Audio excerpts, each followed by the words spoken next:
जय भीम, नमो बुद्धाय साथियों।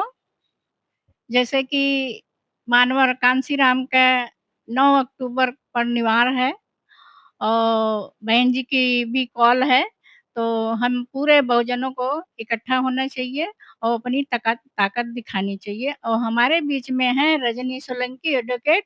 मैं इनसे जानना चाहती हूँ कि ये समाज को संदेश क्या देना चाहती हैं? जय भीम नमो बुद्धाय साथियों।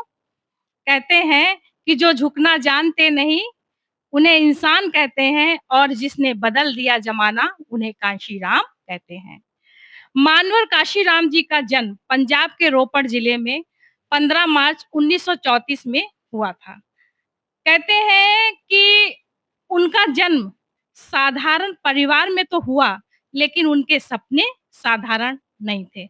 उन्होंने जो कार्य करके दिखाया समाज को, वो बाबा साहब डॉक्टर भीमराव अंबेडकर का जो सपना था, उन्होंने जो इशारा किया हुआ था कि संसद की कुर्सी हमारी है, हमें संसद पे कब्जा करना है, तो उस सपने को अगर किसी ने पूरा किया तो वो हमारे बहुजन समाज के महापुरुष मानवर काशीराम साहब ने उस सपने को पूरा करके दिखाया है।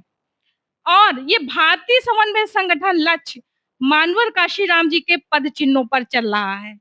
जैसा कि जो मानवर साहब जब साइकिल से निकलते थे सड़कों पर और गांव-गांव जाते थे, गलियों में जाते थे, तो अपने बिखरे हुए समाज को, जो हमारा समाज बिखरा था, टोले में, मोहल्ले में जो बिखरे हुए लोग थे, उनको संगठित करके उन्होंने सत्ता पर हमें बिठाया। हमें यानी कि हमारे बहुजन समाज की जो हमारी बेटी थी, उनको सत्ता पे बिठाया और एक मिसाल कायम कर दी।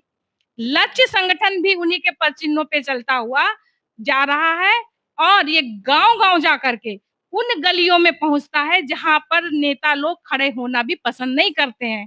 आप बरसात के समय में जाइए, आप गर्मी के समय में जाइए, इतनी उमस, इतनी कड़ी धूप, बरसात में इतना पानी कि आप सड़कों पर जहां पैर नहीं रख सकते हैं, वहां पर हमारी लक्ष्य की टीम जाती है और अपने बहुजन समाज की जो कमजोर कड़ी है महिलाएं, जो अंधविश्वास में फंसी हुई हैं, उनको अंधविश्वास से निकालकर रोशनी की तरफ, शिक्षा की तरफ अग्रसर कर रही है।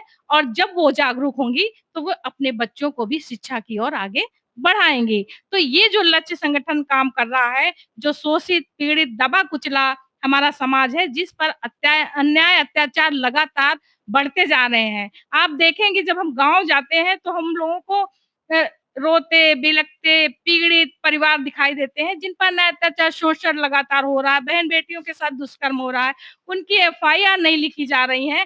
तो लक्ष्य संगठन के माध्यम से जो लक्ष्य संगठन की टीम गठित की गई है, कानूनी कार्रवाई के कि अगर कोई पीड़ित व्यक्ति है और उसकी कहीं थाने में एफआईआर नहीं लिखी जाती है, तो वो टीम एक्टिव हो जाए और कानूनी कार्रवाई करवाए, ताकि जो पीड़ित व्यक्ति है उसको उपचार मिल सके, उसको न्याय मिल सके और जो दबंग हैं वो जेल की सलाखों में जाएं। उन पे एससी एसटी एक्ट के तहत मुकदमा दर्ज करवाया जाता है, क्योंकि जितने भी पीड़ित व्यक्ति हैं वो हमारे समाज के शोषित पीड़ित अनुसूचित जाति के हैं, बहुजन समाज के लोग हैं और अधिकतर जो भी अन्याय अत्याचार करते हैं वो खास तौर से तथाकथित समर समाज के लोग ही होते हैं। तो इस तरह से हमारा जो लक्ष्य संगठन है लगातार सामाजिक कार्यों के लिए समर्पित है। हम ये आह्वान करते हैं अपने बहुजन समाज के कि आप सभी लोग इस लक्ष्य संगठन से जुड़ें, इसकी ताकत को बढ़ाएं, इसको विस्तार दें, ताकि जितना मजबूत ये भारतीय समन्वय संगठन लक्ष्य होगा, उतनी ज्यादा सुरक्षा हमारे बहुजन समाज को मिलेगी, हमारी बहन बेटियां सुरक्षित रहेंगी और जो हमारे कानून हैं बने हुए हैं, उनका जो फायदा है, उनका लाभ ज्यादा से ज्यादा हमारे बहुजन समाज को मिले और दबंग की दबंगई दूर हो सके। इसी के साथ सभी को जय भीम नमो। जय भीम, नमो बुद्धाय साथियों। हमारी जो है कि लक्ष्य की टीम ने आप लोगों को बहुत अच्छे से बताया। मैं चाहती हूँ इस पे आप लोग अमल करें और बहुजन समाज ज़्यादा से ज़्यादा इकट्ठा हो, इस रैली को सफल बनाएं। जय भीम, नमो बुद्धाय।